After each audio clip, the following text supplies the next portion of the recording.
This episode is brought to you by Choiceology, an original podcast from Charles Schwab. Hey there, How To listeners. Before we start the show, I want to talk to you for a second about my good friend, Katie Milkman. Katie is not only one of my favorite social scientists and also a wonderful person, she's also the host of the hit podcast Choiceology from our partners at Charles Schwab. Katie speaks with Nobel laureates and authors and athletes and really anyone to understand the psychology and economics behind our decisions. Stick around to hear more about it later in the episode. Listen to Choiceology at schwab.com/podcast or wherever you listen. Hey there, How To listeners. Before we start the show, I want to let you know about a story coming up a little later. It's from one of our partners, SAP. Is your business reaching an exciting turning point? Are you ready to seize the moment for growth? Well, when you're facing tough decisions, SAP can help you be ready for anything that happens next. To learn more, head to sap.com/be-ready and stick around to hear how the president of an esports company seized the moment.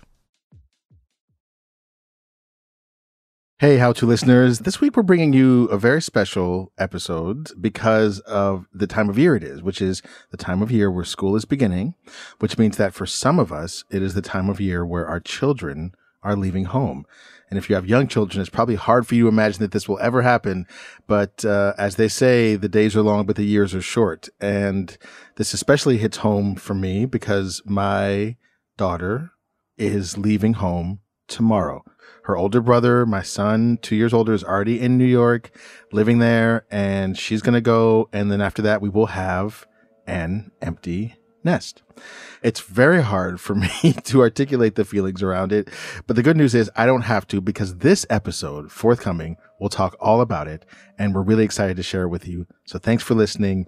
And for those parents that are facing this or are about to face this, I just want to let you know you can do it, and we've got you.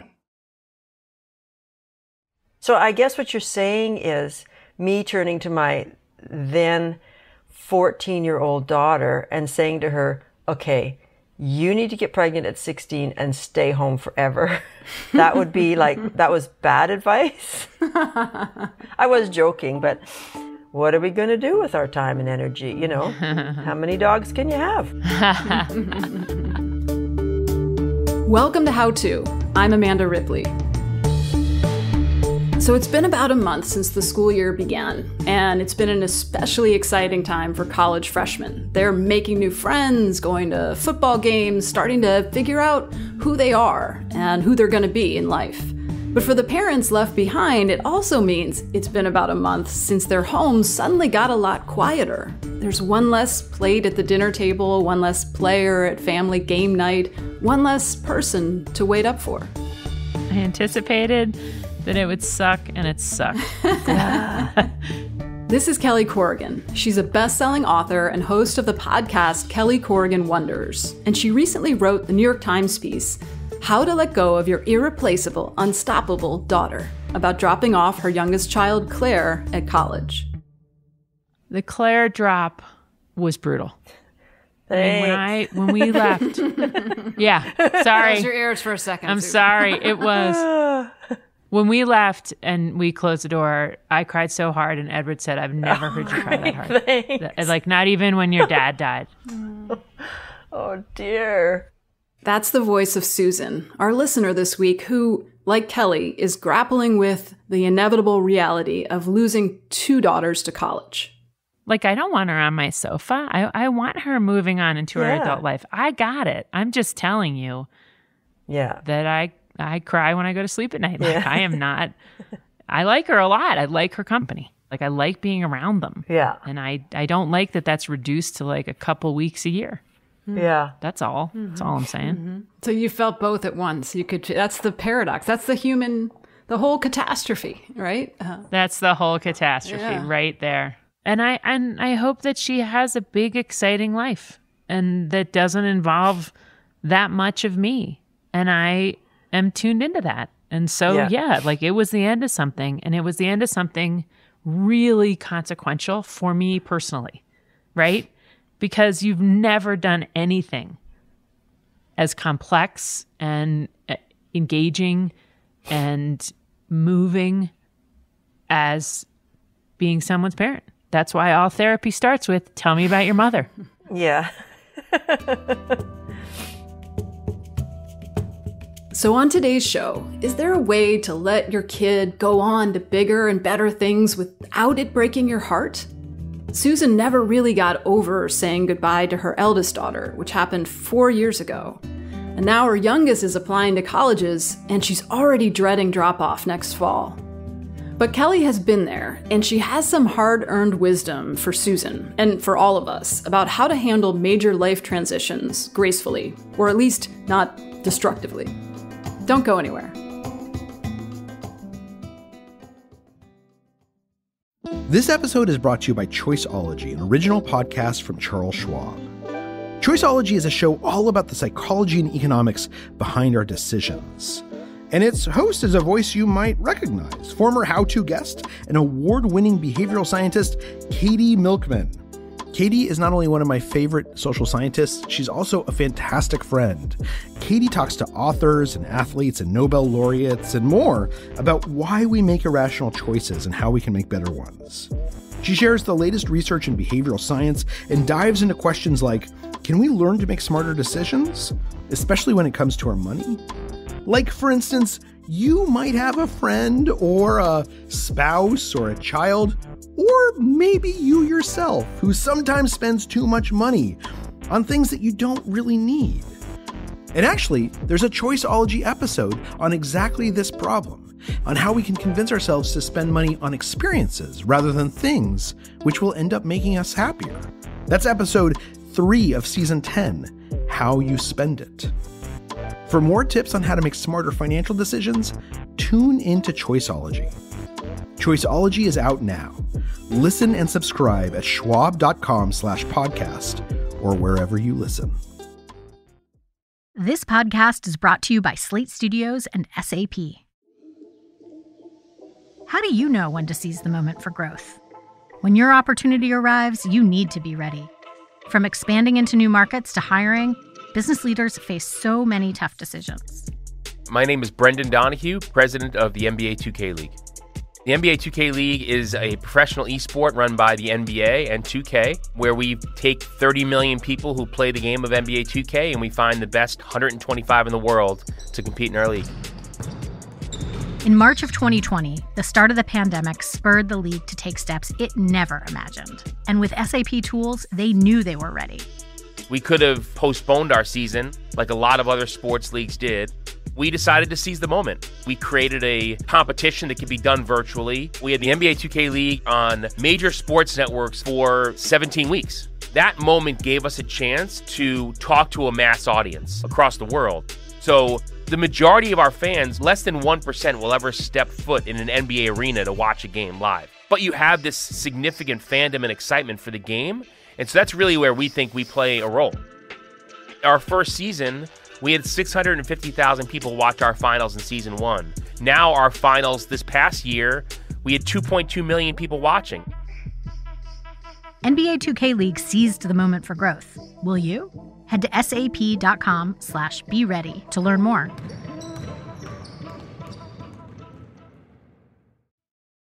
Our listener Susan is a writer and a spoken word artist. And then one day, in a flash of lightning, you released me, closing the door on your dorm room, waving goodbye from the window. And I found myself lost. That was a snippet of a poem Susan wrote after her eldest daughter, Sophie, moved out.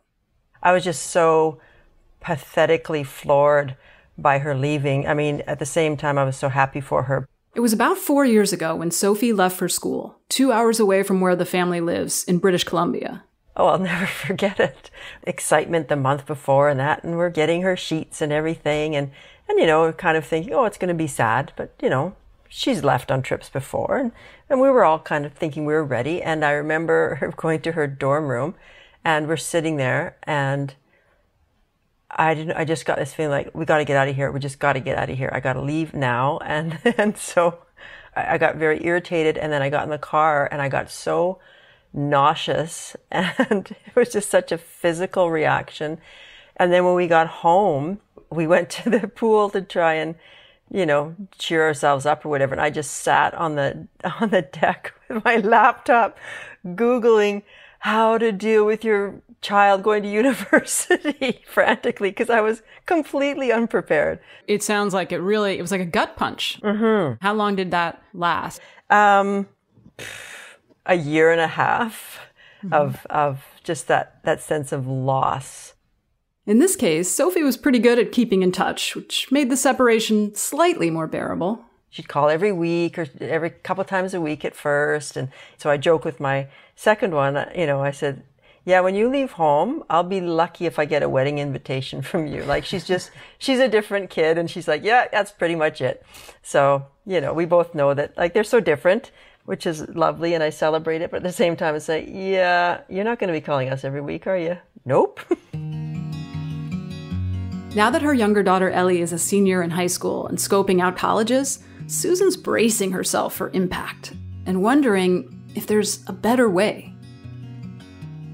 How do we avoid being so sad and so pathetic? And obviously, I'm prepared to be sad, but how to not be taken out at the knees so much by her leaving? I mean, I don't think you're a loser, and I don't think it's pathetic.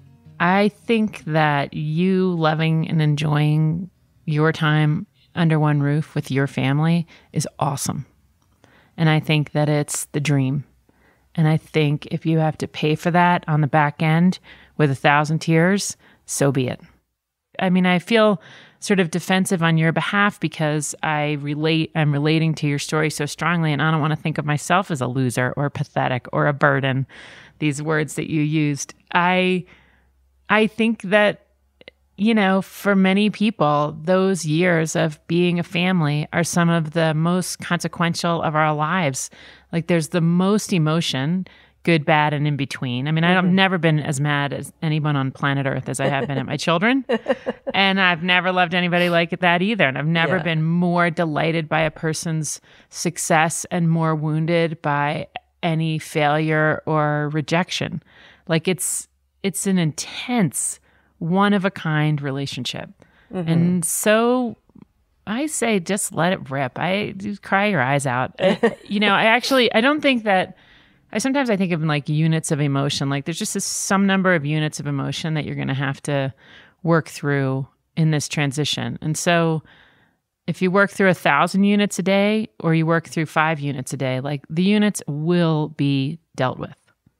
And so you can meter the emotion or you can let it rip. And I don't know, I sort of wonder if maybe by letting it rip that you come back up through the haze like a little more present and a little fuller. Yeah. You know what I mean? Yeah. Rather than like all this energy it takes to block things. Like, why not just use the energy to feel the feelings instead of use the energy to block the feelings? Yeah, that's true. I mean, it's just like, and I feel like it takes away from the celebration of them stepping out in the world. And I want to be celebrating that with them. Not be there, but just go, way to go, you guys. You worked so hard for this, Yeah.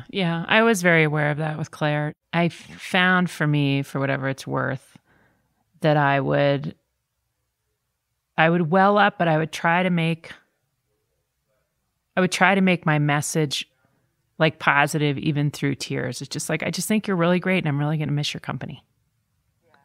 And I just can't wait. And then quickly turn to like, I just can't wait for other people to experience you. Like, and just trying to call out the things about it that are so special so that I could make it more, even though I was full of emotion, I could still pin it back to her and her big, bright future. Yeah. I'm a big fan of and, not or. Like, there's two things happening here and they're not taking away from one another. Mm-hmm. I am excited that you're going to college and I am sad that you won't live in this house anymore. Yeah. It's funny. It reminds me of my son is only 14, but I already dread him leaving. Like, he went to sleepaway camp for 2 weeks and I was like just wandering around the house, disoriented and confused for the first 3 days. It was ridiculous.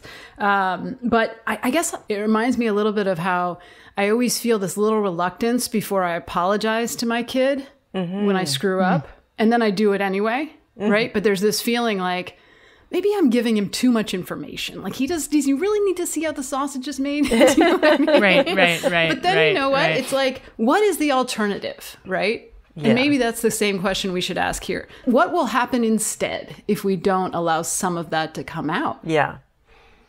Well, the important point that you're making, Amanda, is that an alternative is not perfection. Right. Right. Yeah. That's not happening. And you did, like you said, you let it rip. You let yourself cry after you closed the dorm room door. But you didn't do it in front of Claire. Oh, I did. Oh, you did? Oh, no, I did. Oh, yeah. Oh, Amanda. Oh, I was already with this new insight. Cute.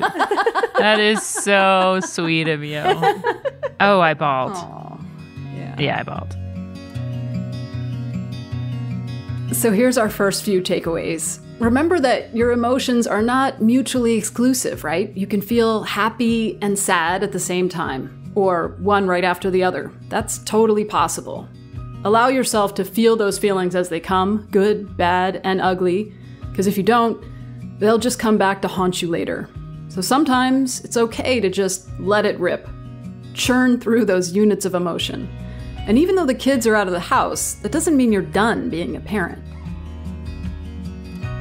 I think there are rich and important days ahead. Mm-hmm. And mostly because that's my experience with my own mom. Yeah. So, you know, it's interesting and maybe informative to think about parenting over the ages. You know, like people used to have kids basically to like work the farm. Mm-hmm.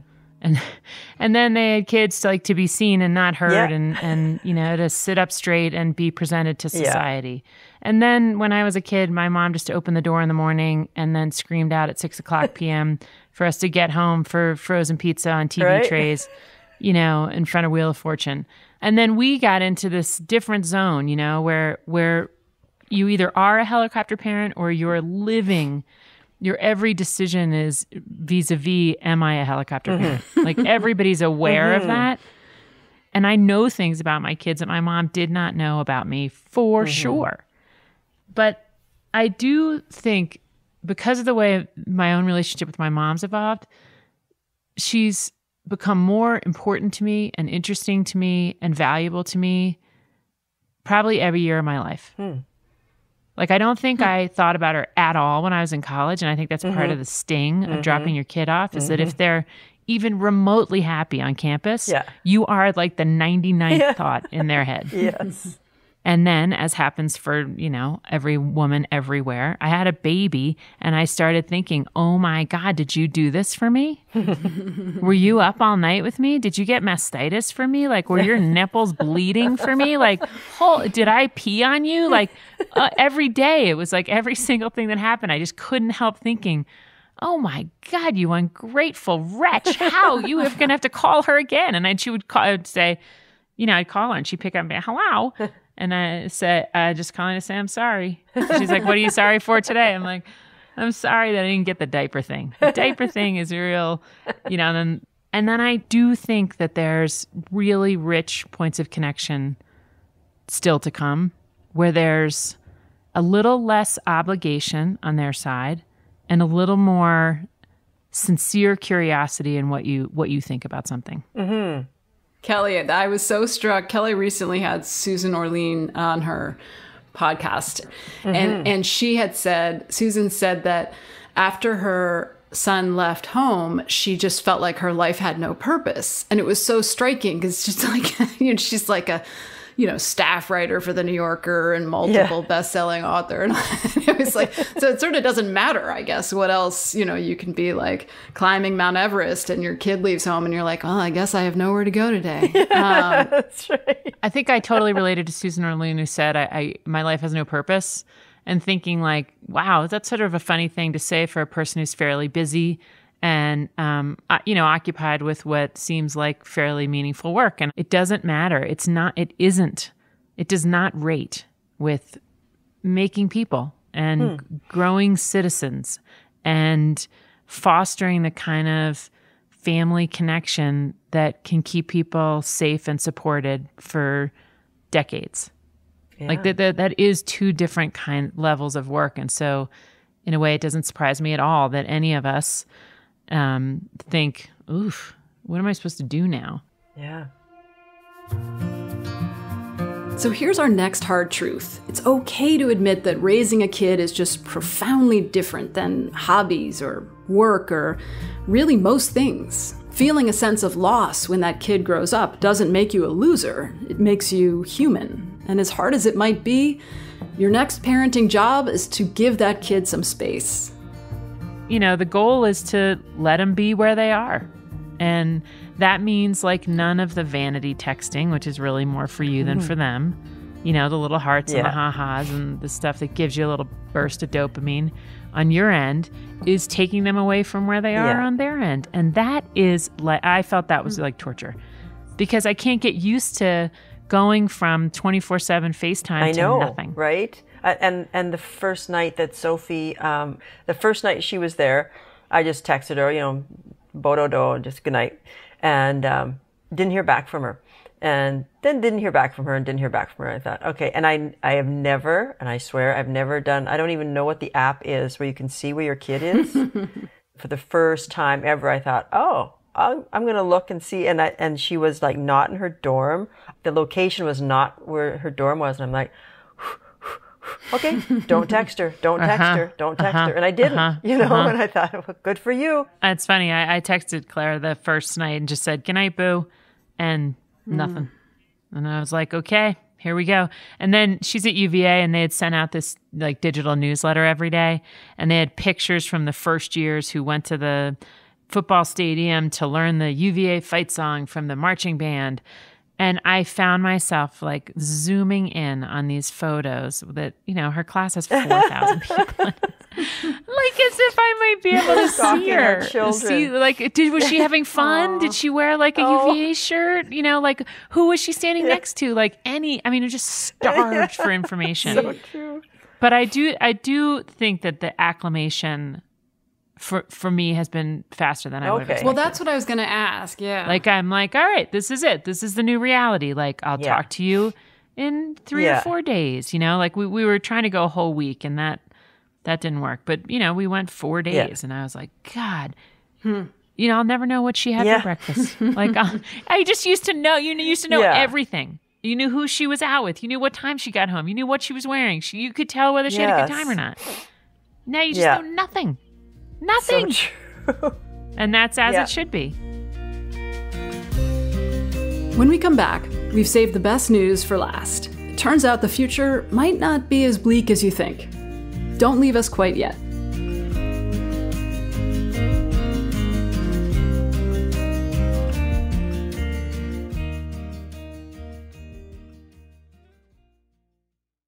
This episode is brought to you by Choiceology, an original podcast from Charles Schwab. Choiceology is a show all about the psychology and economics behind our decisions. And its host is a voice you might recognize, former How To guest and award-winning behavioral scientist, Katie Milkman.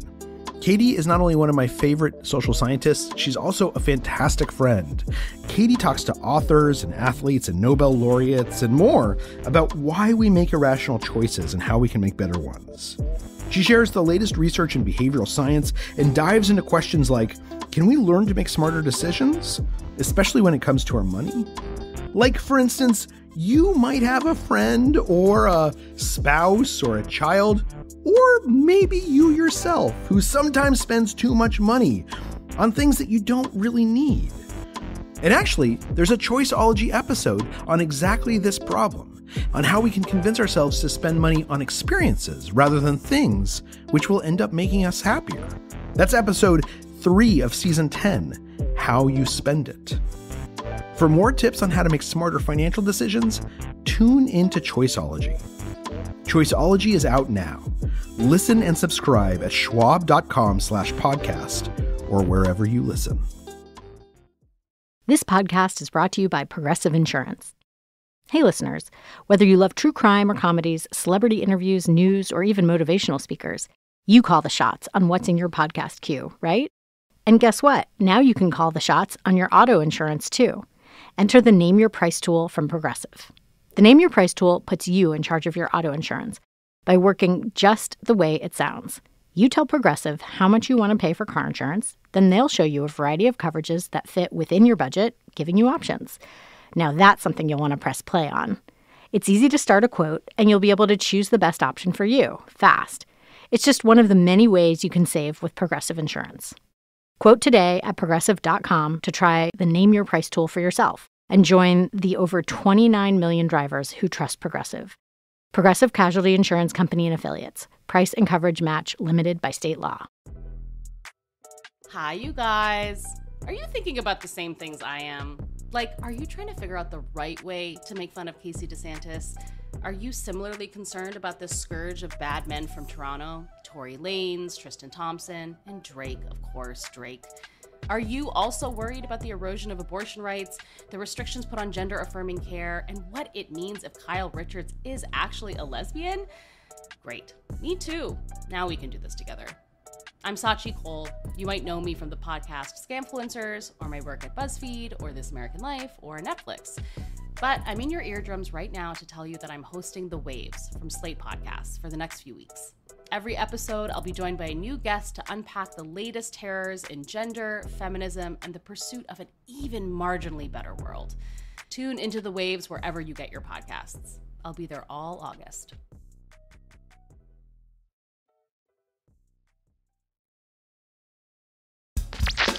If you enjoy How To, the best way to support the show is by joining Slate Plus, Slate's membership program. Your contribution helps us produce the unique stories that you hear in our feed every week. It's only $1 for your first month, and in addition to supporting our journalism, members never hear an ad on a Slate podcast and never hit a paywall on the Slate website. Slate Plus members are essential to keeping this show going, so I hope you'll join if you're able. To sign up now, go to slate.com/howtoplus. Again, that's slate.com/howtoplus. We're back with our listener Susan and author and interviewer extraordinaire Kelly Corrigan. One of the more common assumptions about empty nesters is that life suddenly gets really boring without your kids around. But for Kelly, it took an unexpected vacation to realize that that's not necessarily the case. Both my girls were in camps, and I was away from my husband for 4th of July. And I have this high school friend who has this awesome place in Lake Winnipesaukee, and he invited me up, and I was the only single person there. It was 4 families and me. And I had the time of my life. I mean, these are just the greatest people I know, and their kids are hilarious, and the water was heavenly, and we did the Camp Y Olympics, and, you know, it's just one good time after the next. And so the next summer, of course, I was like, we're all coming, you know, I'm bringing the family from California, which is no small feat to get from Oakland, California to New Hampshire. But we did it, and we got there. And when we were leaving, I thought, God, it wasn't as much fun this year. And I think it's because I was so hyper aware of Georgia, Claire, and Edward and whether they were having a good time. Yeah. You know, I just wasn't present the way you are when you're floating around in the world by yourself. Yeah. I will say, my own tiny, totally irrelevant example, after my first 4 days of wandering aimlessly around my house when my son was at sleepaway camp, I was like, oh my God, my life is so easy now. I was like, I just have to worry about myself. Like, my husband and I go out to dinner whenever we're done working. Like, I don't feel like I have to make a real meal. I was like, this is crazy easy. There's be all kinds of energy that comes from that. There's an idea. Yeah. And where do you think that energy might go, Susan? I don't know. Well, I didn't do any spoken word until after I turned 50, so that was a new and exciting thing. And you know, I'll probably maybe do some more spoken word stuff. I just got a big writing contract, so that will keep me very busy this year. Yeah, I do look forward to that sense of ease. And yeah, maybe let's just have cereal for dinner. And, you know, let's sleep in for the first time. I don't have to get up and drive anyone to band practice at 7 a.m, you know, so looking forward to more of that. So yeah, and it's interesting that your writing is maybe picking up at the same time that this transition is happening. And I'm guessing that writing is one way that you process some of these things. Indeed, yes. You know, I talked to this friend of mine, Ariel. She's a therapist for teenagers, and she brought up this very cool idea about compassionate detachment, which she's sort of borrowing from Buddhism to say that, you know, there is this idea that we could be detached in a lovely way, like detached with hope. Like I'm still cheering and I'm still available, but I don't have demands on you.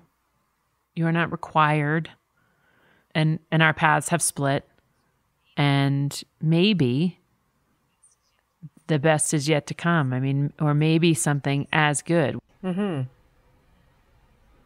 holding out the possibility that you just don't know, like you said earlier, you just don't know what comes next. Like at least we should believe it's possible that it could be awesome. Yeah. So it seems like one thing we can say is we need to reframe empty nesting as not pathetic. Right? Can we agree? Can we get a consensus? Yes, absolutely, 100%. Yes. Do you think there's a better phrase than empty nesting? Yeah, that's a good point. Yeah, empty is too negative a word. Yeah, because it's hardly It's empty. not empty. You're still in it. Yeah, my husband's still in it. Our three-legged dog is still in it. It's just decluttered. Yeah. Yeah. Oh, that's funny. Here's our next takeaway. This is a huge opportunity to get back to doing those things you used to love to do, but you put on hold when you had kids. Like, I don't know, playing soccer, or going to see live music, or learning Spanish. It's time to revisit them, and you don't have to wait until your kids have moved out. Here's an interesting thing. I interviewed Atul Gawande, who wrote Being Mortal, which is like mandatory reading for all people. Yeah. And he reports on all this research that says that when you hit 60, that happiness across the board increases. Awesome. I'm turning 60 next year. I had my kids older. So I think that to say that we know what's coming and that we can see it all from here is conceited. Like, I think we should reduce our conviction and embrace some humility and say, life is a mystery to be lived. And for all I know, these are going to be the best 30 years of my life. Yeah. That's beautiful. Yeah, I love that research. It's like, my husband and I bring it up like once a week. It's like a blanket that you wrap around your shoulders. But the research says... we can just get to 60, goddammit. Yeah, no. We're going to be happier than ever. The other thing I was going to say is that this super awesome person that I was so lucky to know, named Bert Lubin, who ran our children's hospital in Oakland where I volunteered, was dying of brain cancer, and his doctor recommended to him that he eat an all-plant diet, that he walk outside every day, and that the third thing on the prescription notepad was novelty. Underline. And I saw the note on his fridge, and I said novelty, and he said novelty. She said, if you walk out your house and go to the left every time you go for a walk, go to the right. If you see a shirt in your closet you haven't worn in 10 years, put it on. And so my husband and I say it to each other all the time. We're like, novelty. Let's go to a different restaurant. Okay. Novelty. Yeah. I love this advice. One of the challenges of the pandemic or any long-term routine is the lack of change. And there's a lot of research showing that if our brains don't get enough novelty, we do start to languish. So we really do need distraction, even and maybe especially when we're anticipating a big loss. Do you think there is a right way to prepare for this? You have this quote, there's a lot of heartbreak in parenting because basically, if you're doing it right, you are forever saying goodbye. Yeah. Yeah. Yeah. Yeah. That's about the size of it. So then it's like measuring, balancing that, being present while they're still there and, not lying to yourself about what's coming and the sadness. I mean, if you look back at the last year and there was a lot going on and not going on, but do you feel like you have any advice for anticipating the dread that you're... I mean, and one thing I would say is, I wish that I had, if Claire were here, she would laugh so hard, and so would Georgia. I wish that I had practiced like the houseplant parenting more, which is to say, be available, be present, be within their line of sight, but quiet, and know that there is just this reassurance and looking over and seeing Oh, there's that plant. Still there. Yeah. It's always there. Whew, that's going to be, that's going to be challenging, but yeah, be the house plant. What kind of house plant would you be? I would be a big, huge one with very colorful flowers that needed a lot of sunlight and watering and soil changing. How about you, Susan? Oh, I think I would be something that doesn't need much watering, but that would kind of crawl, like a creeping vine that would kind of crawl into all kinds of nooks and crannies. And before you know it, would take over. It would sneak over and strangle your baby. Right. Yeah. That's so good. Yeah. That's so good.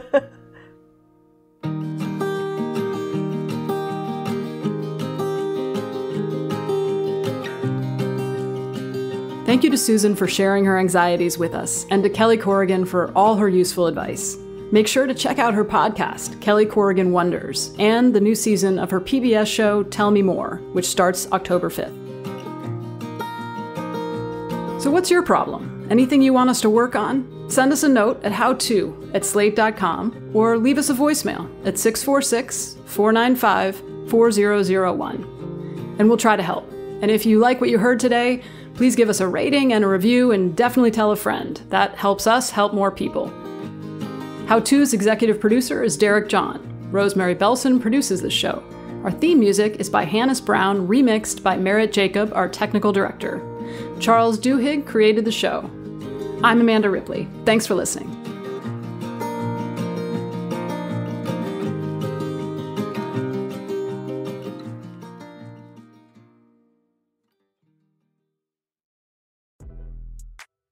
Hi, you guys. Are you thinking about the same things I am? Like, are you trying to figure out the right way to make fun of Casey DeSantis? Are you similarly concerned about this scourge of bad men from Toronto? Tory Lanez, Tristan Thompson, and Drake, of course, Drake. Are you also worried about the erosion of abortion rights, the restrictions put on gender-affirming care, and what it means if Kyle Richards is actually a lesbian? Great. Me too. Now we can do this together. I'm Sachi Cole. You might know me from the podcast Scamfluencers, or my work at BuzzFeed, or This American Life, or Netflix.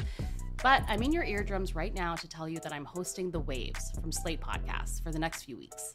Every episode, I'll be joined by a new guest to unpack the latest terrors in gender, feminism, and the pursuit of an even marginally better world. Tune into The Waves wherever you get your podcasts. I'll be there all August.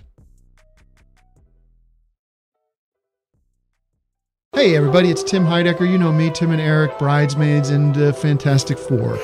I'd like to personally invite you to listen to Office Hours Live with me and my co-hosts, DJ Doug Pound. Hello. And Vic Berger. Howdy. Every week we bring you laughs, fun, games, and lots of other surprises. It's live. We take your Zoom calls. Music. We love having fun. Excuse me? Songs. Vic said something. Music. Songs. Music. I like having fun. I like to laugh. I like to meet people who can make me laugh. Please subscribe now.